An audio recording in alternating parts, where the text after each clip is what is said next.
Kookaburra was founded in 1890 in Brighton, Victoria, Australia by A.G. Thompson. He was a saddler and harness maker, as was his father William, who was a Scot before him.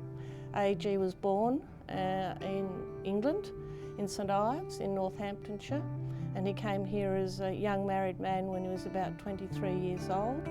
And they were heading actually for Canada, and they saw a poster in the immigration office of Tasmania, and they thought that looked like a lovely sunny place to come to, so they changed their plans, but they actually ended up getting off the ship in Melbourne rather than in Tasmania, and then made their home here from that point.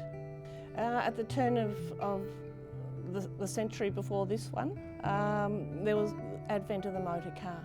And as that sort of replaced horse and carriage, the need for saddlers and harness makers obviously was greatly reduced. They knew how to work with leather, as A.G. did, as did his father William, and so it was probably an obvious step for them to look at working with sporting goods that were made with leather. They already were repairing cricket balls, footballs and the like in Bay Street in Brighton as part of their work anyway, as well as with the saddle and harness making.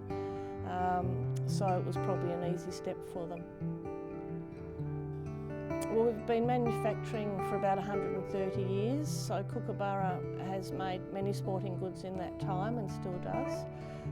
Aside from the cricket balls, which has been the mainstay of the business and still is, we've done footballs, rugby balls. We're now focused on apparel. We do hockey balls, and we've done them since the '56 Melbourne Olympics, and that ball actually was a white cricket ball. And we developed a synthetic ball much later for the Olympics in Los Angeles. Well, we started off with one, and his name was A.G. Thompson, and his name's still on all our products, A.G. Thompson Proprietary Limited. He was a saddle maker, and he started off business in Bay Street in Brighton, and gradually sort of leaving the saddle making behind him and getting more into the sporting goods. So we move on to the business as it is now, and we've got a lot more than one. We have about 80 people here in Moorabbin, but we also have a number of people at Burleigh Seacombe in Perth, about 40. We've got 6 people in New Zealand, we have about 50 people in India, and we have about 60 people in the UK, so a lot more than one. The name came from A.G. Thompson's pet, in inverted commas, Kookaburra.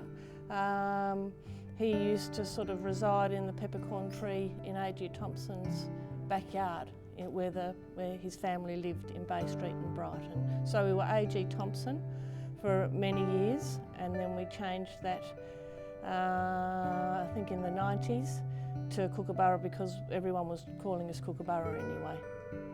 Well, I'm one of the 4th generation, and then I have 2 other cousins, Peter and Ross, who are also the 4th generation, and then we have my cousin Nick, who is the 5th generation. So we're great and great-great-grandchildren of A.G. Thompson.